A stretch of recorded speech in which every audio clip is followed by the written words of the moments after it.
Результаты анализа показали, что свыше 19% исследованной продукции не соответствуют требованиям технических регламентов. Санитарными врачами были отобраны 433 пробы пищевой продукции и товаров. 83 из них забракованы. Основная же доля нарушений приходится на продовольственные товары. Мониторинг показал, что из проверенных 250 образцов пищевых продуктов 45 небезопасны в употреблении.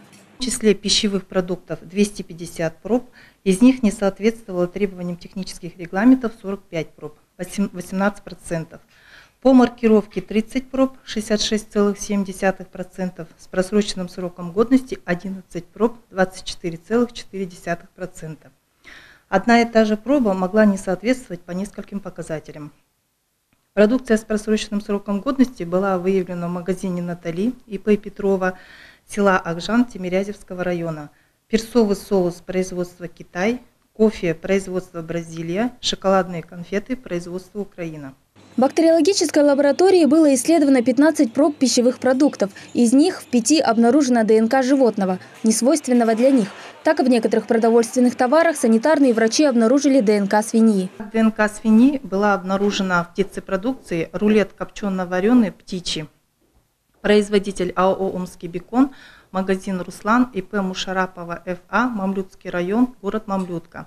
Колбасе полукопченой из мяса птицы, производство ОМДел, магазин «Мирей», ИП Курмантаева, Уальхановский район, село Кишкиниколь. Консерва говядина тушеная, высший сорт, производство «Орел продукт», город Москва. Консервы мясорастительные, тушенка кусковая говяжья, производство АО «РАБ», Кавказ мясо, Россия, город Черкесск. Магазин «Сестры» ИП Бабенко НВ, село Смирново, Аккаинский район.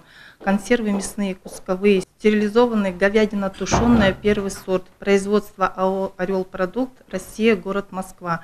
Магазин «Альвина» ИП Бабаева СИ, район Шалакына, город Сергеевка. Как отмечают специалисты Департамента охраны общественного здоровья, в основном нарушения выявлены в импортируемых товарах. По результатам внепланового мониторинга в отношении реализаторов продукции было выдано 4 предписания и составлено 6 протоколов на общую сумму 151 500 тенге. В прошлом же году санитарные врачи проверили около 6 тысяч наименований пищевой продукции и товаров. Из них 739 проб не соответствовали техрегламентам.